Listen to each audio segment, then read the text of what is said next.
We are now live. All right, we'll just wait a couple of seconds, see who's coming on. Going to be joined by Coach Darius today. Fingers crossed, everything goes all right and technology is our friend. And then we'll get into this week's coffee and coaches. We'll see. But I'm just going to talk anyway until he possibly comes. It's definitely not working. It's not. Oh, here we go. Oh, we're in. Oh, technology. Hey, mate. Look, according to you, I finally came. You did come. How was it?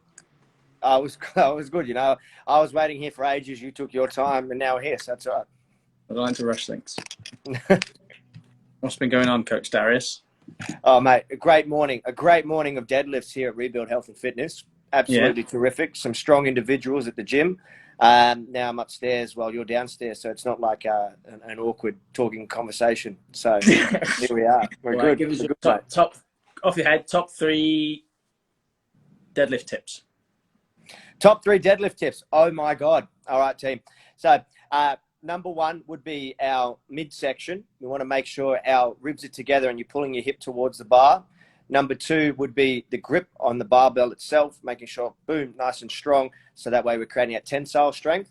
And then number 3 would be pushing the ground away. That's the big one that a lot of people forget. They think it's a lift. They think they just lift the barbell off the ground. No. Push the ground away first, and then we can worry about lifting the barbell after that.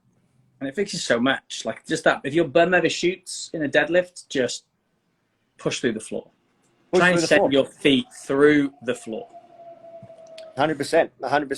That's what we're aiming for. It's not it's not Olympic lifting where we need to have that nice big arch. We want the hip to be underneath this. We want the chin to be tucked slightly. We're pushing the ground away so that we can pull the hip towards the bar, and that comes from pushing the floor. Lovely. All right, so obviously we just recorded a podcast as well on the number 1 reason why your diet is failing or why diets fail. Okay, as long as we create an energy deficit, what's the thing that makes diets fail? So I don't want to talk about it too much because I actually want you to go and listen to it. So I was about to ask, why's that? Yeah, that's it. That's all I'm going to say. Otherwise, people will be like, "Oh, well, now I know." No, you don't know because it's giving you tips and tricks to get over this. Something I had, hey, Tamia, Lisa, this was asked the question the other day, like, should diets be sustainable? Or the amount of times people come to me like, how do you want to do it? I just want it to be really sustainable. Yeah. Newsflash, people, diets aren't sustainable and they shouldn't be sustainable. That is the point of dieting. When you are dieting, you're going into states of depletion in order to lose body fat. It's thermodynamics. It's energy in, the energy out. So you don't want it. Why would anyone want to be in a sustainable diet? I get what they're talking about, right? They're talking probably habits. They want to be able to maintain their weight loss long term. I get what they're saying, but I think if you're trying to think that diets are always going to be sustainable, you're just going to keep going and going and going and going until you can't go anymore. Then you're going to be lost, and then you're just going to end up yo-yoing. Yeah, there's that element that I've heard you talk about before, James, where you should be you should have the habit for your nutrition, for your food, that it's that you're almost blasé about it. That it's like this is my habit. This is what I do. These are the foods I eat. It almost seems like it's repetitive all the time, and that's to make sure that we're eating good food well. But when we're in a diet, that's different. And I think people just more so like framing that differently, as you're saying. And I think it depends when they're coming in and what they're actually lying to, what their habits are like, what their behaviors are like, what their lifestyle are at. Some people don't need a fast intervention. They don't, they need a little bit of a slower approach that may be more sustainable.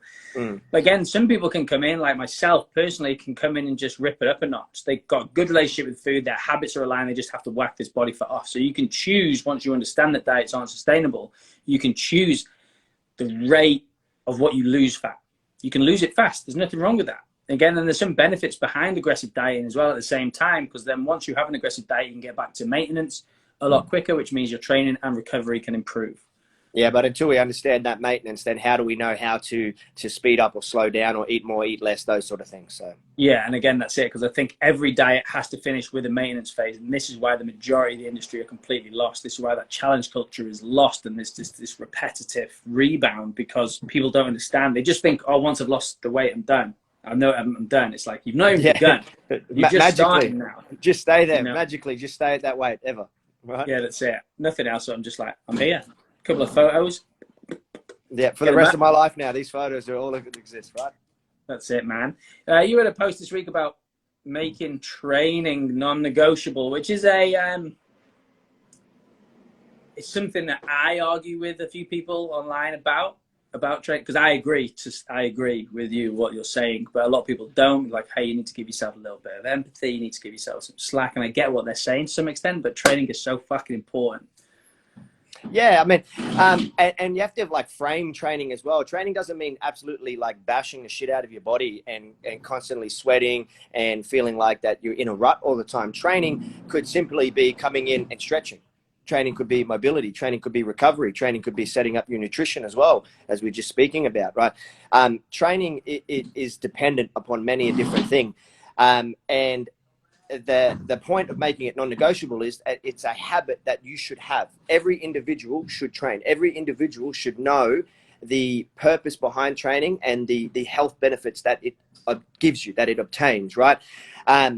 And when we look at training, everybody has different time frames. Everybody has different reasons for training. Everybody wants, strength, conditioning. They want long distance. They want short distance. They want Olympic lifting compared to like powerlifting. There's many different ways to train. The point is, make it non-negotiable for yourself, whether it be 30 minutes, whether it be 90 minutes, whether it be for a sport, or whether it's just for your health and looking after you and your kids. It must be non-negotiable because it's only going to make you a stronger, more adaptable human in the long run. And I'm not just talking physically, I'm talking emotionally and mentally as well. Yeah, I saw a quote where it's like, showing up adds up, which is put quite nicely. And at the same time, strength, fitness, none of it, it doesn't discriminate. It doesn't care. Like, if you want to get fitter, go for longer and move faster. Do you know what I mean? You want to get stronger, lift more load, work more volume. Like, if you want to get in better shape, there's no magic way around it. Do you know what I mean? You have to be consistent in what you do. It's tricky because, like, on one hand, it is very simple. Like we're talking about, lift heavy or run longer, right? It is very simple, and that's where the majority of people need to be. And that's the easy, non-negotiable part. It's then people can get confused or think they need to do this new magic pill or this secret tip. No, let's just move well. Let's just lift heavy things. Let's just function as an adult, right? And then we have that progress. But that's over time, right? Yeah. Over time, that's gonna so much add up. Like, people really underestimate them small little increments. Like, over time. So some days I walk in the gym and I start to warm up, and then I sit on the bench for 30 minutes and go, well, fuck, I'm done, because I've just had a stressful day. It's just one of those days, right? And that's how it is sometimes. You can confess to that as well. That's just how it fucking is. But at the end of the day, we're still in there and we warmed up. And the more you practice that, though, the less you do it. Yes, exactly. You know what I mean? Like, a lot of time, you're starting to create a habit. Put your shoes on. Start warming up. Because, again, once you've warmed up a lot of time, now you're like, right, let's get in. Some of them can be your best sessions too.